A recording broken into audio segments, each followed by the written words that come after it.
Okay, so this should be fun. All right, so first of all, I saw you're using the ESV. I use the MacArthur ESV, fantastic Bible. I don't know anything about the version you're using. Some study Bibles are awful, some study Bibles are fantastic. So get some good opinion about the one you're particularly using. I'm not going to comment there. All right, you're right. It is Lot, and Lot lives in Sodom and Gomorrah. Sodom and Gomorrah, my daughter just walked in. Making a video, Sodom and Gomorrah is a very hedonistic place. It is, what, babe? Hi. It's awful, and they have some severely messed up ideology. And you are probably looking at this from a American culture type of a background, and you can't do that. You've got to look at this from a ancient history culture. What they did, what their mindsets were, and what ours aren't the same. So one of the neat things about that time was hospitality culture. Literally, it was okay to put your own children out to be hospitable to your guest. Those angels show up, and the men are like, hey, send them to us, you know what for. And he's like, here's my daughters, they're virgins, they've never seen a man. That was literally just living up to the hospitality culture of the day. Yes, it doesn't make sense. Yes, it's awful. Yes, it's nuts. But that is just what they did. Not saying it's okay, but once again, in 4,000 years from now, when people look back at us and say, I can't believe they did that, well, we did it because our culture is what drives us. Now, Sodom and Gomorrah get burnt down to the ground. Angels destroy it.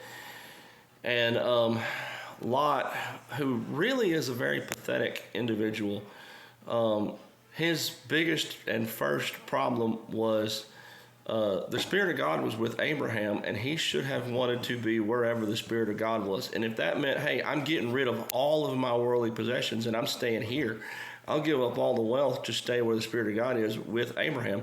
That's what he should have done in the first place. Ends up in, city of hedonism, ends up, his son-in-laws are so engrossed in the hedonism that they're like, yeah, whatever, oh man, we're not leaving. They die. His daughters had been raised in this culture. They literally know nothing different. And then all of a sudden they're in a cave and they're like, there are no men and we have to carry on the seed. And back then, women carrying on the seed was their value. So it wasn't like, oh, hey, we can go get jobs and we can move, start businesses. None of that existed. They had to have babies. Their dad was a super rich guy, had been all of his lives. And they're like, let's get dad some offspring so that our sons can inherit dad's money so that we can live good for the rest of their lives. Yes, it doesn't make sense, but they're not thinking the way that we're thinking now.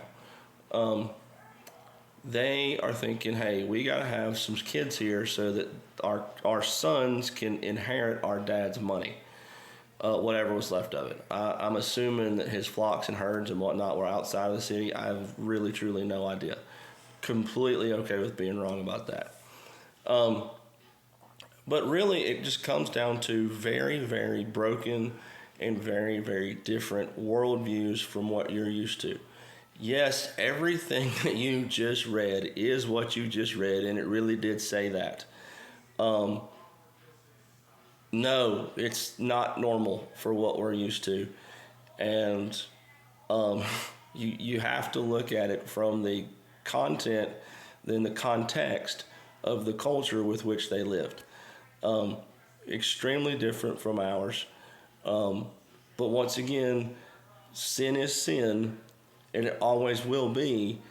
And had they simply just stayed in the will of God to the best of their ability from the get-go, they would have never been in Sodom, and none of that would have, well, I'm not going to say none of that would have ever happened, but Lot wouldn't have been involved with it, nor would have his daughters, nor would the entire Moabite race or whatever that race was, not race, ethnicity, culture, people group, whatever, would have ever even been born. Because if he'd have just stayed with Abraham in the presence of God, then none of that would ever happened.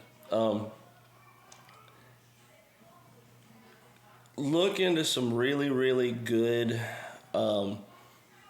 ancient history, old school, Old Testament scholars that can teach you about the historical context. Because once you begin to learn that and recognize it from that view, it helps to understand the context of what you're reading outside of the context of what you're growing up in.